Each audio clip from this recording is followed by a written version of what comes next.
Hello and welcome to our next Tech Talk here from Automechanica Frankfurt. We have a new guest, a new exciting guest. We are going to the manufacturer side now. We have Marco Loth from TMD Friction. So Marco, even though you are a big aftermarket veteran and probably everyone knows you, could you still give us a little bit of an introduction about yourself and about TMD Friction? Of course. As you said already, I'm working for TMD Friction, maybe in the industry a bit better known under our brands, TecTalk, Nishimbo and newly Brandix, just to mention some. I'm responsible for the category management area and engineering. And the category management area in that sense also includes sourcing, pricing and the global data. That's why we are also in regular contact with Tech Alliance. Yes. In addition to that, since some years, I'm also responsible for the sales, everything east of Turkey, means more or less Middle East, Africa region and Asia Pacific, including China domestic. So we are back in Frankfurt, back at Automechanica, back in the real world. I guess the last interview we did together with TecTalk, it was a remote interview. We did a very long piece in Teams calls. And how does it feel to be back in the real world again, meeting people on site? I mean, last Automechanica was 2018, if I remember right. Yes. A long time ago. It was. It's good to be back to face-to-face meetings, and I think a lot of customers, suppliers, but also the whole automotive industry was looking forward to that. We had a slight, let's say, feeling of that, how it's back to Automechanica already last December during Automechanica Dubai, where a lot of customers from Middle East and Africa joined already, and we could discuss a lot face-to-face topics which you're not even able to discuss online, even if you can discuss a lot online already. Not everything is possible, and it's really fantastic to catch up with the industry, with other suppliers, with competitors, even with industry partners to discuss topics around automotive, but also general geopolitical topics, what's currently ongoing.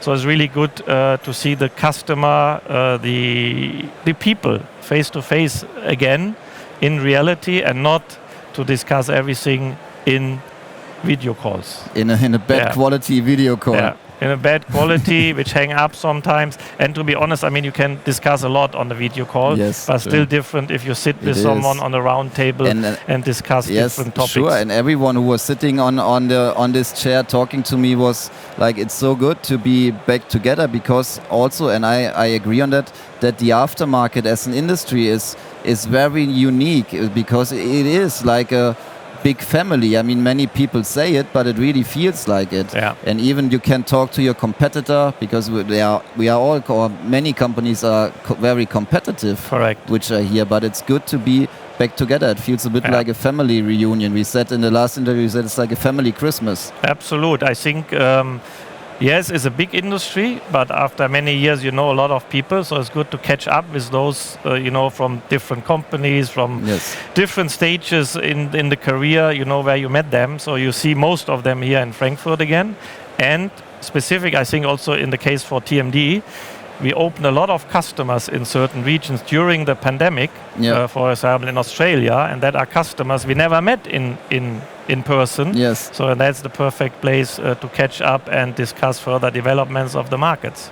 Great. And we also know each other for quite a while. That's because you are one of the big advocates for our TecTalk data quality initiative.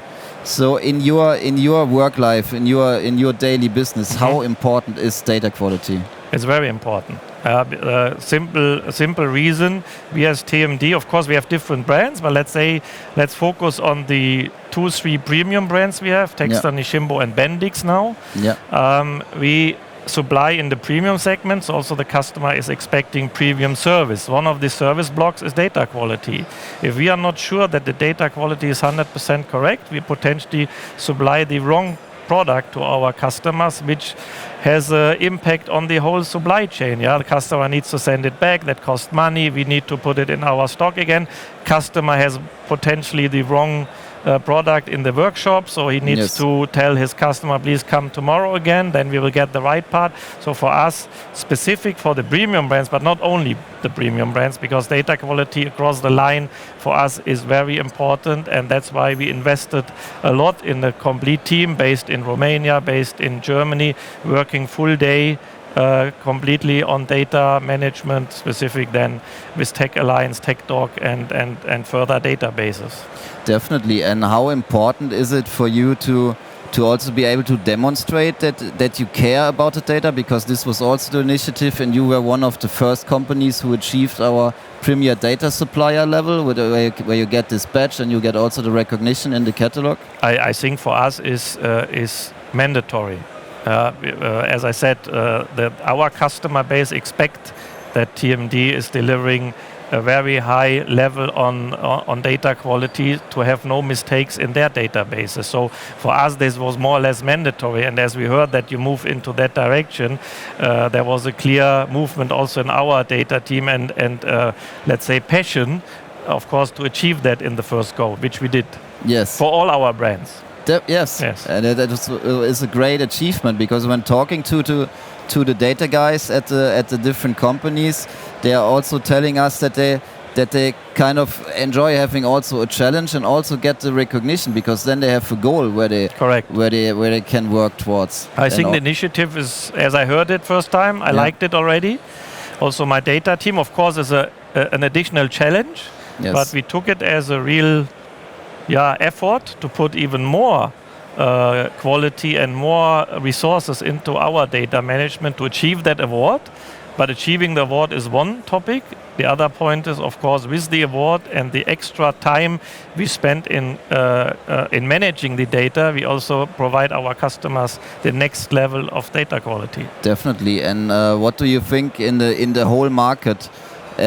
Do companies already know that they can build the best product if they deliver poor data? It's just, it's like equally important. I mean, you can have the best product. If it's not being found or connected to the wrong cars, you don't make a sale. 100% correct. If all companies recognize that, I'm not sure, but I think at least the bigger players in the segment definitely recognize that, and you're 100% right, and that's also our philosophy. We can have the best product, we can be first to market.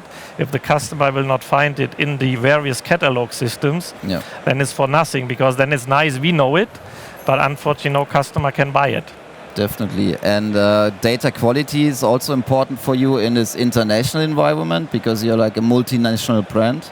It's very important, because let's take one example as a market where the data management or maybe the ways of how the data is displayed is a bit different. China, for example, where we also needed to adopt, because we are relatively late into the market with our own setup in Shanghai, and we needed to learn that it's not the traditional way of displaying data.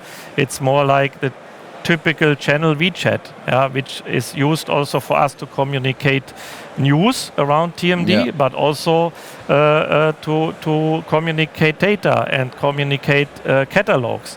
So that's why also we invested in a lot of data quality outside of, let's say, the traditional markets in Europe. So in China, we invested in databases or data for South America, where we have a big setup in Brazil. So it's very important for us also to be globally present for every market, and every market has slightly different requirements. Definitely. And besides data quality, also time matters. I mean, you can have the best product and then you have the best possible data, but if it's not getting out or maybe just getting out in the next quarter, after 4 weeks, after 6 weeks, it's too late. Correct. And that's why we were moving TecTalk data delivery to real time, and you were also one of the first companies adopting to that new concept. Yes, same topic. As we heard that in the first round, that you're moving into that direction, we also, let's say, joined the train. Because again, let's bring the example China, which is a very dynamic market. The people just expect, if there is new data, they want to have it the next day. If there is potentially an error in the database and we need to correct it, they don't want to wait 4 weeks until it is shown in the database online. They want to have it the next day live and corrected.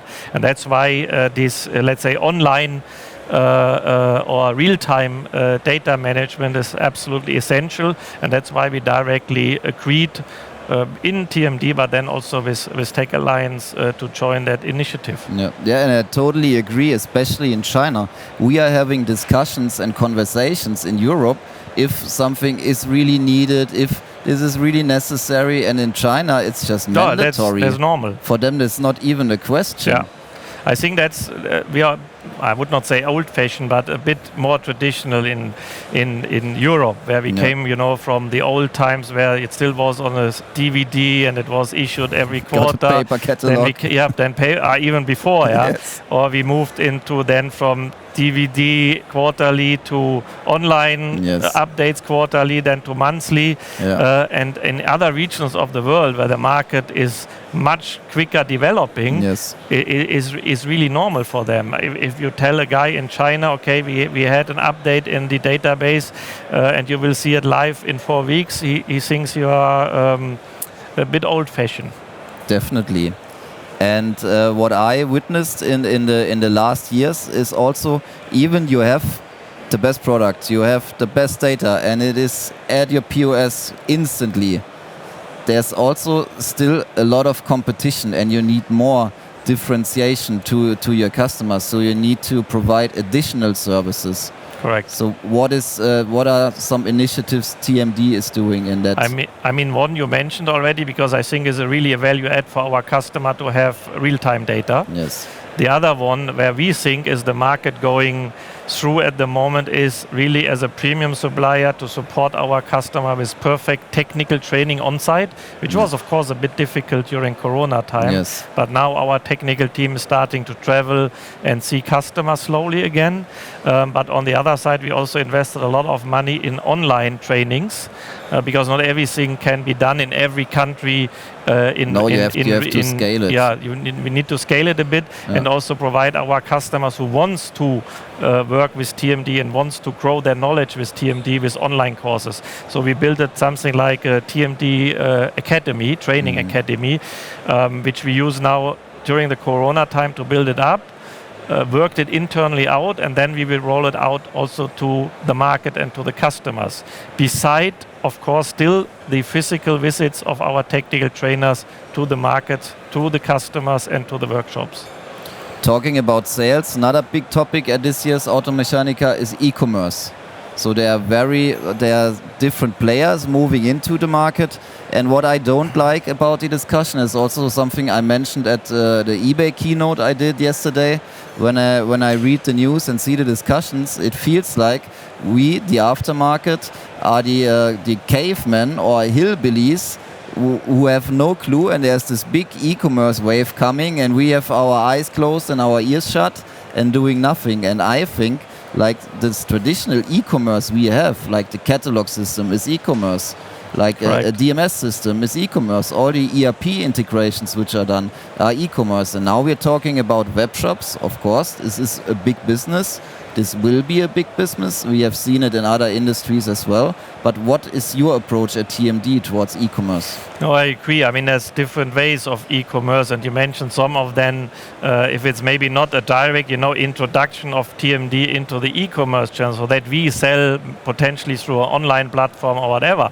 But there's also, if you take the braking segment and our brands TecTalk, they are since years already distributed, maybe through our distributors because they're into the e-commerce channel, because they have their online platforms. Or for example, in China, again, we work with some local e-commerce players to be present in that segment. But the other question then for Europe is that e-commerce segment really so big already? It is growing for sure, and it will also grow in the future. But at the moment, it still has a I would not say limited market share, but still not the market share maybe all the e-commerce players expected.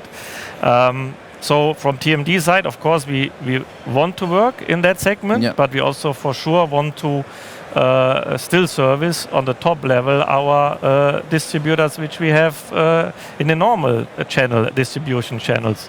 The challenge at the end of the day, from my point of view, will be the right price positioning.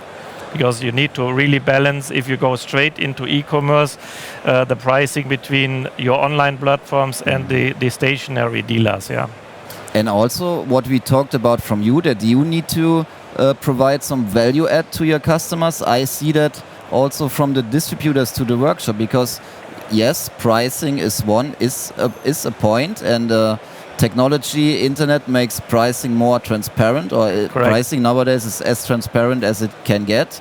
But I also think that it's not the only decision maker. So if I provide more services and connect myself stronger to the workshops, pricing is not everything, because we know it from our private lives. We order everything from Amazon, for example. I open the app, I order it, it comes. I don't check if it's always the price leader, because it's convenient. Correct. They have additional services. You have when you pay for it, you have the one-day delivery, for example. You get other services. You have videos and music and stuff. So you are in their ecosystem and get additional services. Correct. And this is something also for the workshops. Yeah, and I think there in that segment you mentioned Amazon, and I fully agree. If you look into the private sector, you order there because it's convenient. Yeah, if something is wrong, you send it back. If that is always good is another question, but that's still what the e-commerce player in the automotive segment need to figure out. So how to service that to the end customer down to the workshop. But that's exactly what I said before. There we also want to strengthen our normal distribution channel with additional training services. Yes. We provide then online topics through video calls or whatever to help our customers. And that is still a challenge which need to be seen in a different way on the e-commerce segment. So yes, it's growing, and I think it's an important segment for the future. Also TMD want to be present there. Yes. But I still think there's also a lot of topics still to be solved.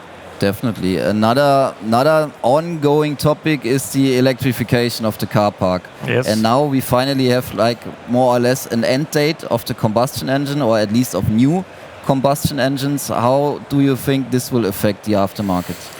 Yeah, I mean, electric cars, of course, specific for TMD as a brake supplier is a big topic, because everyone is talking about then you don't need, or do you need less brakes in future? And so on. So of course we tackled that issue already years ago in our OE segment, because as you know, we also supply not only aftermarket. TMD is also a big contributor into the OE segment.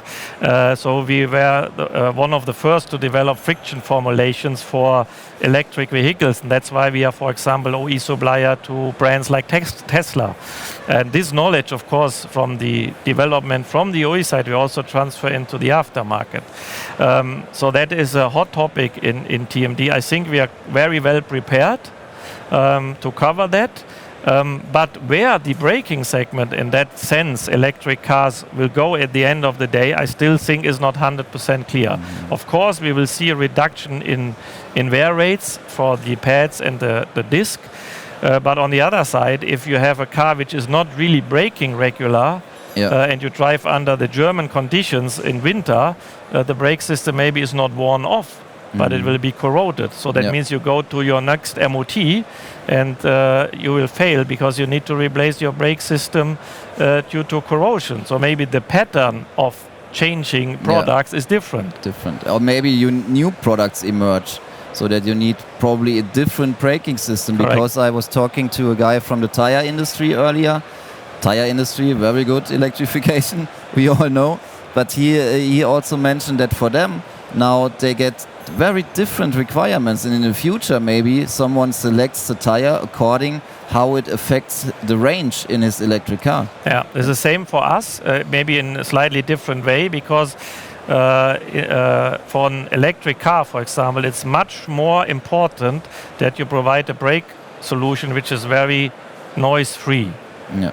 Because the electric car is not generating this engine noise, which sometimes cover the braking frequencies.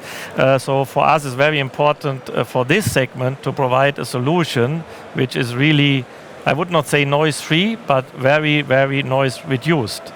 And that's a challenge in some markets. So the engineers are waving finally.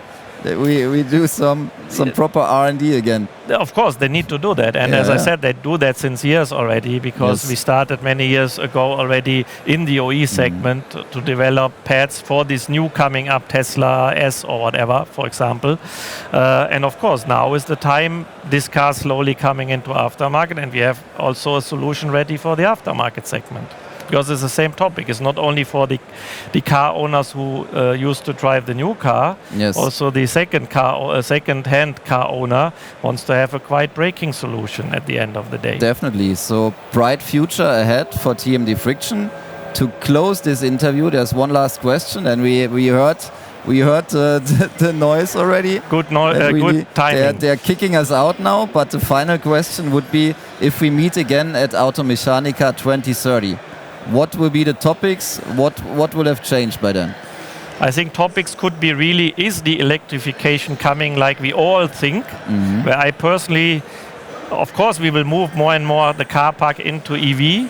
If it will be on that level, like some studies saying already 90% of the European car park will be EV cars, I have my doubts. So I'm very interested to see 2030 how the whole market developed. Yes. And the other one, and I think the next years the shows will show it, will there be these face-to-face shows like Automechanica still so important as they are today? Yeah? Because a lot of things will be dealt through internet, a lot of research for new suppliers or customers you can do today already through the internet. So I'm really interested to see in 2030 if the size of the Automechanica will be still the same as today. Yes, and I got that question a lot in the last 2 days, because for me as a marketer, people come, hey Christian, do you think we will have trade shows in the future? That's a big question. I told them that maybe the trade show format of people discover your product and then you put an order and you sign a contract,